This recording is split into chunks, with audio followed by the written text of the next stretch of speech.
여러분, 한번 진지하게 생각해 보셨나요? 내가 나이 들어서 거동이 불편해졌을 때, 과연 어떤 곳에서 마지막을 보내게 될까? 지금 당장에는 그게 전혀 와닿지 않을 수 있어요. 젊고 건강하니까 지금은 괜찮다고 생각하겠지만, 노후는 예외 없이 누구에게나 오는 거고, 단지 그 순서만 다를 뿐이지 결국 우리는 모두 언젠가는 누군가의 손을 빌려야 하는 순간을 맞이하게 됩니다. 그때 과연 우리는 어디에 있고 싶을까요? 지금의 한국 요양원 현실 속에 있고 싶은 사람이 과연 몇이나 될까요? 한국 사회에서 요양원이나 요양병원 이야기를 꺼내기만 해도 많은 어르신들이 그곳은 가기 싫다, 죽는 게 낫다라고 말씀하시는 경우가 너무 많습니다. 이건 단순히 고집을 부려서 그런 것도 아니고 편견이 있어서 그런 것도 아닙니다. 지금의 요양원과 요양병원 시스템이 어르신들을 사람답게 살게 해주지 못하고 있고, 오히려 더 외롭고 고통스럽게 만들기 때문에 그들이 두려워하는 거예요. 실제로 우리나라 요양시설의 현실은 충격적입니다. 국가가 운영하는 국공립 요양원은 전체의 1.5%에 불과하고 대부분이 민간 운영입니다. 민간이 운영한다는 건 결국 이익을 내야 한다는 의미이고, 그러면 자연스럽게 최소한의 인력으로 최대한 많은 어르신을 돌보게 됩니다. 요양보호사 1명이 어르신 10명이 넘는 분들을 동시에 담당하면서 식사 보조, 기저귀 갈기, 씻기기, 약 챙기기, 안전관리까지 모든 걸 감당해야 하는데, 이건 사람이 할 수 있는 수준을 넘은 겁니다. 결국 누구는 밥을 굶고, 누구는 욕창이 생기고, 누구는 씻기지 못한 채로 하루 종일 침대에 묶여 지내는 일이 생기는 거예요. 그리고 그건 드물게 일어나는 예외적인 사건이 아니라 너무도 흔하게 일어나고 있는 일이 된 지 오래입니다. 시설 상태도 열악한 경우가 많고 위생은 관리가 안 되는 곳도 많습니다. 식사는 최소 비용으로 대충 때우는 수준이고 욕설과 폭행이 벌어지는 곳도 적지 않습니다. 침대에 묶인 채 방치되는 어르신들이 있다는 뉴스를 보면 다들 놀라지만 그게 뉴스가 될 만큼 드문 일이 아니라는 게 더 문제입니다. 왜 이런 일이 반복될까요? 이유는 명확합니다. 돈이 부족하고 사람을 돌보는 일에 가치를 두지 않기 때문입니다. 우리나라는 2021년 기준으로 장기요양 관련 지출이 국내 총생산의 약 1.1% 수준으로 OECD 평균인 약 1.8%에 한참 못 미칩니다. 독일은 2.4%, 스웨덴은 2.5%, 네덜란드는 4.4%에 달하는 지출을 하고 있습니다. 선진국들은 노인을 어떤 존재로 보느냐에서부터 완전히 다릅니다. 네덜란드는 치매 어르신들을 위한 호그백이라는 마을을 만들었습니다. 이곳은 병원이 아니라 마을처럼 꾸며져 있고, 실제로 마트나 카페, 미용실, 공원, 극장까지 갖추고 있어 어르신들이 이 공간 안에서 주민처럼 생활하면서 자연스럽게 돌봄을 받습니다.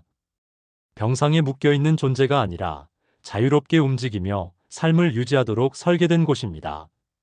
비용은 월 7,000달러 수준으로 우리 돈 약 900만 원이 넘지만 정부 보조가 70%까지 제공되며 개인 부담금은 약 250만 원에서 300만 원 수준으로 조정됩니다.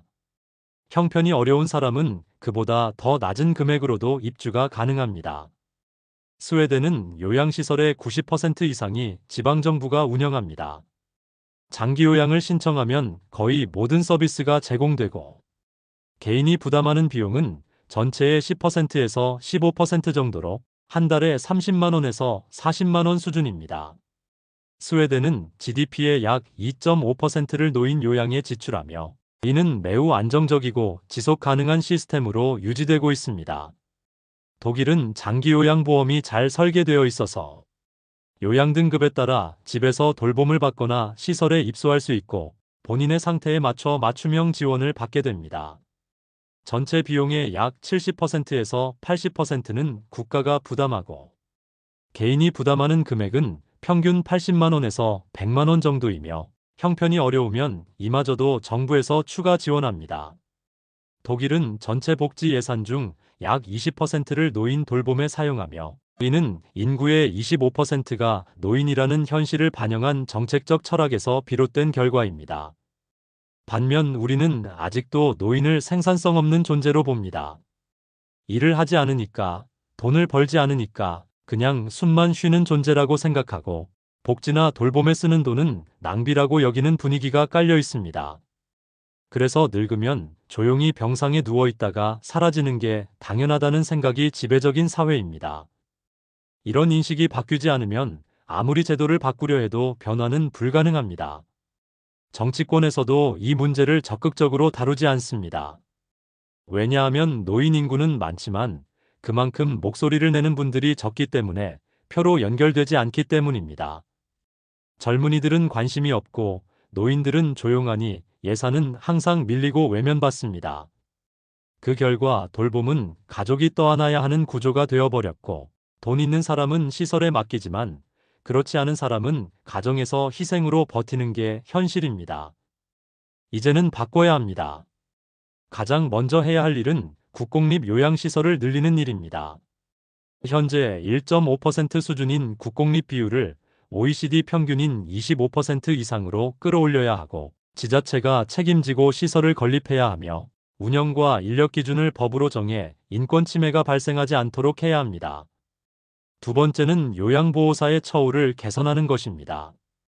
이분들은 단순 노동자가 아닙니다.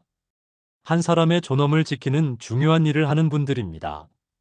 그런데 지금은 최저시급 수준의 임금을 받고 너무나 열악한 환경에서 일하고 있어요. 이분들에게는 더 나은 급여와 교대 근무 체계, 충분한 휴식, 감정 노동에 대한 보호장치가 필요합니다. 그래야만 지속 가능하고 질 높은 돌봄이 가능해집니다. 세 번째는 장기요양보험 제도를 개편해야 합니다.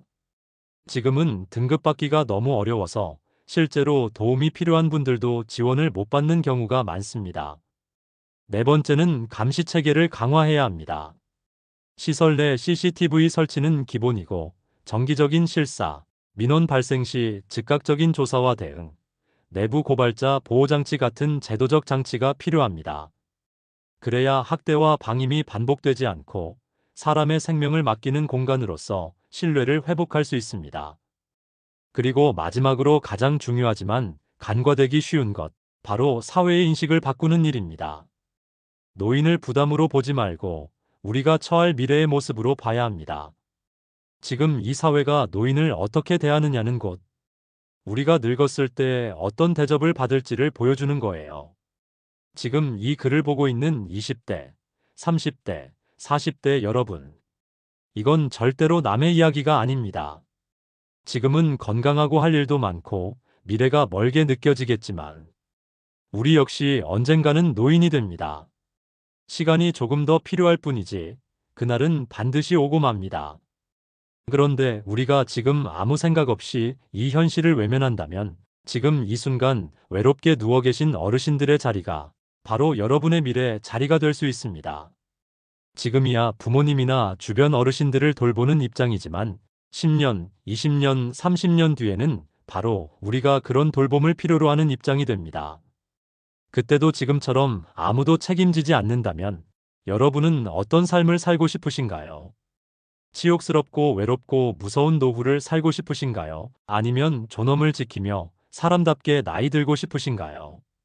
지금 우리가 노인을 외면하면 그 외면이 고스란히 우리 자신에게 돌아올 것입니다. 지금부터라도 이 문제에 관심을 갖고 이 구조를 바꾸기 위해 목소리를 내야 합니다. 단순히 누군가를 위한 일이 아니라 바로 나 자신을 위한 일이라는 것을 절대 잊지 마십시오.